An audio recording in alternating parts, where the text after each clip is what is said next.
already halfway through August and 15 months into this pandemic, and we're seeing discussions and arguments still rage on. The focal point, it seems, right now of a lot of the discussions on the pandemic and the treatment of the pandemic focuses in on the vaccines and the vaccine hesitancy. Right now in the US, and the US is important in this discussion because just about everything in the world does have a certain way it falls into line behind what the US does. And it's understandable because of primarily the US dollar.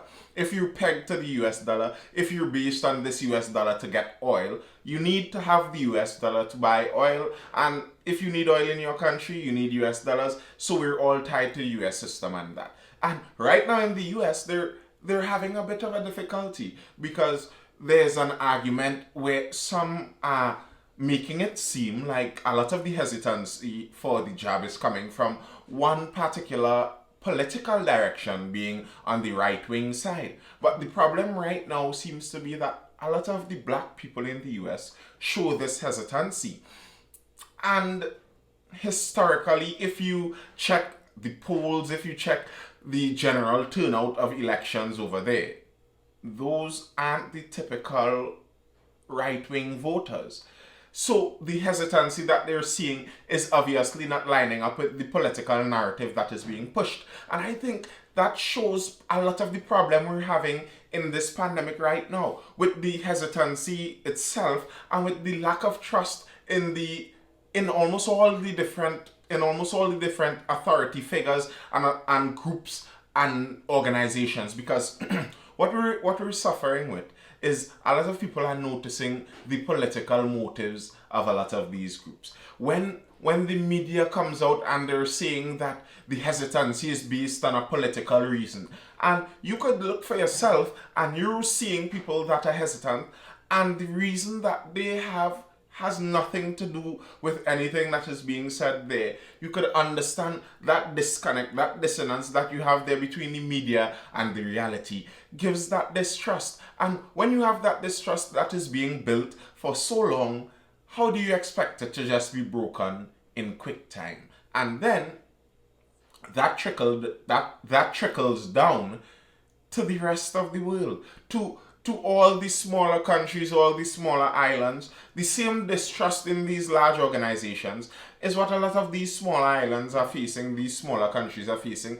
It's what a lot of the Caribbean islands are facing too. If you take an examination of many of the people who we may consider hesitant for this present jab, this present round of vaccination, many of the people who you may consider hesitant for that, and you look at their general stance they have towards authority, towards leadership, towards systems of power, I think you may see some commonalities. And it may be difficult now to have these people for years now being given information showing them just how untrustworthy the authorities are, and then now trying to convince them otherwise. And I think in particular we are going to see some of this difficulty present itself when we see the question of children in schools. Because many people, the general mindset of humanity, if you're a good person, if you're a good animal, as it were, your general mindset would be that you want better for your offspring.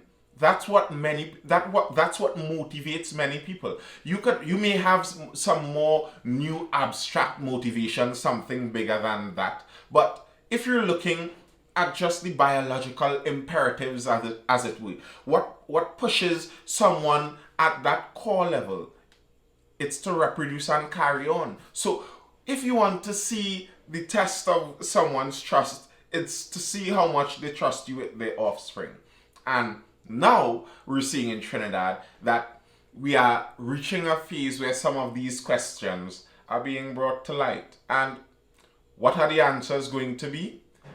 I do not yet know. And it seems like some of it is, we'll cross that bridge when we reach it. Now, when it comes to my personal life, for some people who may know me at a more personal level, I don't really mind that we will cross that bridge when we reach it mantra, I went through a good bit of my life kind of doing some of that. Well, the problem will solve itself when it reaches. Now, that's not good planning. I know that. And I am very much aware that if I'm trying to do something that doesn't involve just me, anytime I'm trying to get some other people involved in a plan I'm trying to do, that cross the bridge when we reach it kind of plan starts to get a little shaky. And especially if someone doesn't trust you to tell me that I need to trust you to figure out how we are going to cross a certain bridge when we reach it, and I already don't trust you, is a difficult task to put. So let's see how our Prime Minister responded to some of these questions. If you haven't liked the video yet, please do click that like button. It does help with the reach of the video, and comment what you think about these stories and what you think about the outlook we have on this current pandemic situation. So the article is in The Guardian. PM, CSEC Cape students first to return to school. Now, one of the problems I have with this from just the outset, from just the go, is that I find as it stands, parents should have more knowledge of what is going to happen in the coming term. I have a revolutionary view of education. I would like to see the entire education system revolutionized. Maybe we go much more into homeschooling and much more into older style of more pointed education, where we don't just have people in this kind of more industrial feeder, you're on a conveyor belt from preschool straight up. I don't really like that system, but that's my personal view. And I don't think that many people may share that view necessarily. And many parents may have no idea about that. As far as many parents know, what I'm supposed to do with my child, the right thing to do with my child when September comes, is put them into a school. And many parents have no idea about anything that is going to really happen and how it's going to turn out. And we're already halfway through August. I think personally that more information should be out there. And then very likely this is where we get into problems down the road, where you're going to see parents come out in September when we're trying to get information out in a very short period of time and trying to make sure that everyone in this country understands and is on the same page. And parents come out and you're seeing the mayhem and they're confused and they're angry and you're vexed with them because they should understand this by now. Or maybe, just maybe, here's this possibility: we should give them the information earlier. Here's an idea. I know it's radical, but maybe that's just a thought. So, secondary school students writing the CSEC and CAPE examination will be the first to return to physical classes when the time is deemed right, Prime Minister Dr. Keith Rowley said on Saturday. Our plan is to bring out our secondary school children, starting first and foremost with those in the exam year forms 4, 5, and 6. We bring them out first, he said during the COVID-19 press conference. As more of the student population is vaccinated, the rest of the classes will be brought out. He said this was the only extent to which the school reopening is currently being explored. At this point in time, we're not entertaining the conversation about toddlers and who going to wear a mask. That's just wasting time. We not there, he said. We're not down in the primary school yet. We'll deal with that when we get there. The Ministry of Education is expected to roll out a vaccination drive next week for children between the ages of 12 and 18 with the assistance of the Ministry of Health. Now, I don't agree with that. I don't like that idea at all. Now, I understand why he's saying it, because the children wearing masks and how we are going to do it creates a lot of bacchanal. It creates confusion, it creates mayhem. There are some tough questions to answer there. No, but I don't think that there being tough questions to answer means that we should shy away from them. So, okay, we're not reopening them. I guess that's what's being said. Because my problem with this is I cannot exactly tell what is being said. Is it that we are not reopening it and it would be closed indefinitely? So that's the don't discuss it? Or is it that we would hear at another given weekend that it might open in the next week or two? Because if it's that kind of thing, I disagree with that totally. If you're talking about well, maybe next year, then we could say, well, that's not for us to discuss yet. But anytime you have any kind of inkling that this school, that any one of these other levels of schooling may open at some point in time within this coming term for physical classes, then I think the discussion should be had. What are we going to do about the mask mandates? Probably if we have a longer discussion period and a time where information could be given out, where people could have an understanding of the different levels of information and the different ways the information changed over time and the reasons, it may actually be easier for people to understand. The problem we have now is people are not taking authority's word for authority anymore. We're struggling with that now. And that's partly the authority's fault. The academy, the intellectuals, as I said in my contemplation yesterday, the academy has been training a lot of the population. A lot of the new students that went into school have been trained in the art of critiquing authority. And if you expect people now to have the ability to pass all the facts and all the knowledge themselves to know exactly which one is the right one, you're expecting too much. So we've stripped people from the belief, the automatic belief of authority. And now, without that automatic belief, they have to be able to convince themselves on their own merits. They have to be able to figure out what information this data is giving me. What is the story that this is telling? And that's a problem that is proving too difficult for many people. It's not something new. If you look across the expanse of the internet as it matured, as it will, you'd see that this came about. A lot of the conspiracy theories where there is a conspiracy that a lot of the global leaders are actually secret lizard people. And one of the proofs for this was a video a long time ago that showed the eyes of some of the leaders in some of the old footage flickering and looking a bit lizardy at some point in time, while it really and truly was just a flicker in the video recording. And I believe there's a technical term for it when the video flickers in that old way in some of those older recording. And just that difference, just that change created that whole new thing where some people legitimately believe this because they're already questioning this authority and they have a feeling that something here isn't quite adding up. So they're looking for this. And now we're in a position where it could seem like all the nightmare scenarios are just perfectly lining up. And the discussion about children is going to be crucial.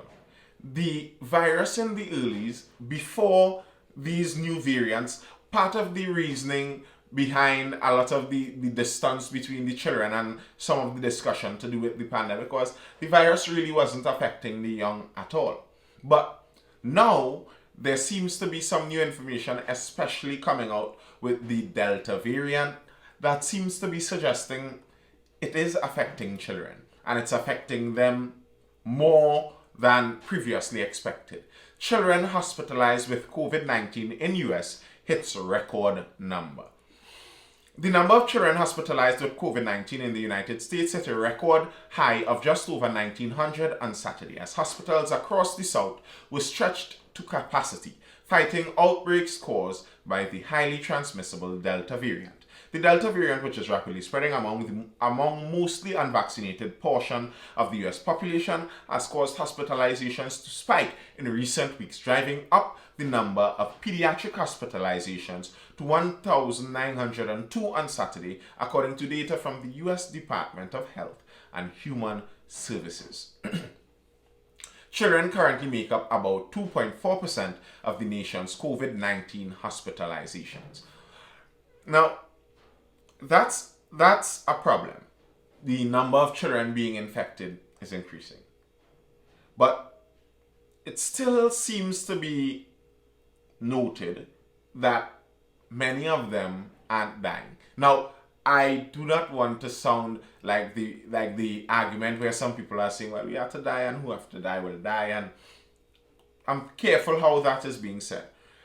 But it seems to me obvious by now that COVID-19 doesn't really plan on going anyway. and the different avenues we have out, no avenue is a perfect path. No avenue leads down a path that would have no obstruction and will lead us all happily out to the other side, whatever that other side may be. And I think learning to live with the virus is crucial. That is going to be the most crucial part moving forward. And a part of learning to live with the virus is going to be, we're going to have to get an acceptable level of infections that we are going to be okay with. And I think I'm not hearing enough of that discussion yet, because that seems to me, at least to me, that seems obviously to be where this is going to have to end up. I don't think you're going to be able to force everyone to get vaccinated. Regardless of how many push factors or pull factors you put into place, you are not going to be able to get everyone vaccinated. Some people are going to stand with their decision regardless of what you do or what you say. Out of Iceland, we already saw that the Delta variant is proving that even if you were to get a lot of people vaccinated, the herd immunity at 70% isn't really working. Iceland is up somewhere 90% vaccinating in their population, and Delta is still spreading. So the herd immunity arguments aren't the same that they used to be. So again, without the herd immunity, even with vaccination, and especially understanding the fact that very likely we are not going to get everyone vaccinated, at some point in time, I believe a discussion is going to have to be had on what would be an acceptable level of allowing these infections to go through. What do you think? Especially when it comes to children, and what we are going to do if we see a variant comes out that is having a more negative impact on children. We obviously can't continue in these lockdowns and reopen cycles, so now what? What do you think? Tell me what you think. If you haven't subscribed yet, please do click that subscribe button, and I do hope that you enjoyed the video or were entertained or at least informed, and I'll see you tomorrow for the next. And you feel the music, rising with the time.